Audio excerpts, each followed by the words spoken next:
৩০শে December মালয়েশিয়ার Penang প্রদেশে জানুয়ারি ২৬ passport সেবা প্রদান সংক্রান্ত জরুরি বিজ্ঞপ্তি দেয়।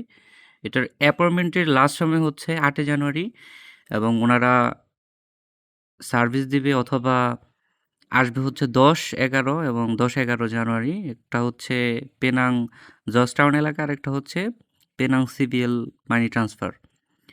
সো বিজ্ঞপ্তি দিছে আলহামদুলিল্লাহ ভালো। অনেক প্রবাসী ভাই অধীর আগ্রহ নিয়ে বসে আছে অ্যাপয়েন্টমেন্ট নেবে। এখন স্কেলে অ্যাপয়েন্টমেন্ট নেওয়ার অবস্থা বা বর্তমান পরিস্থিতি কী? আমি সকালে দেখলাম যে অ্যাপয়েন্টমেন্ট খালি আছে। বর্তমান কী অবস্থা সেটা দেখি। ধরেন আমি Bakit মির্জাজাম CBL money transfer select করলাম।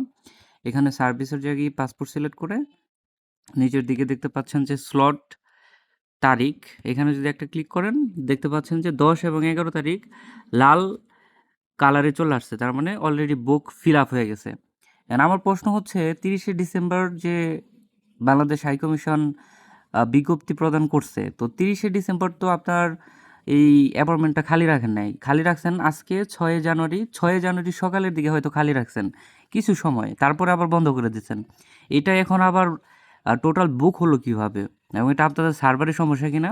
এবং আরেকটা অনুরোধ করব বাংলাদেশ হাইকমিশনকে, আপনারা ইএসকেলের সাথে মিটিং করে অথবা ইএসকেলকে জানিয়ে দিবেন, অথবা আপনারা ইএসকেল যখন অ্যাপয়েন্টমেন্ট স্লট খালি রাখতে পারবে বা সার্ভারে দিতে পারবে ওই সময় আপনারা ফেসবুকে পোস্ট করবেন যে এত তারিখ থেকে এত তারিখের ভিতরে আপনারা অমুক জায়গায় যাবেন, অমুক জায়গায় পাসপোর্ট সেবা দেবেন।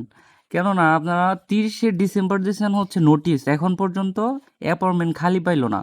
সাধারণ প্রবাসী ভাইয়েরা আমাকে মেসেজ করে বা অনেক বিভ্রান্তর মধ্যে থাকে কখন তারা এই স্লটটা খালি পাবে, কখন তারা অ্যাপয়েন্টমেন্ট নিতে পারবে।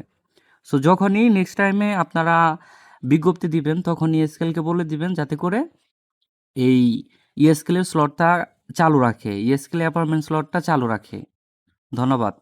তা না হলে ভোগান্তির শেষ নাই। তা না হলে আমরা প্রবাসী যারা মালয়েশিয়াতে কাজের পাশাপাশি ইএসকেলে ঢুকে এই যে অ্যাপয়েন্টমেন্ট স্লট খালি আছে কিনা এটা বারে বারে চেক দিতে হয়, এবং একটা দ্বিধাদ্বন্দ্বের মধ্যে থাকে আমি পাবো কিনা, আবার শেষ হয়ে যাবে কিনা, আবার ফিল আপ হয়ে যাবে কিনা, এরকম একটা দ্বিধাদ্বন্দ্বের মধ্যে থাকতে হয়।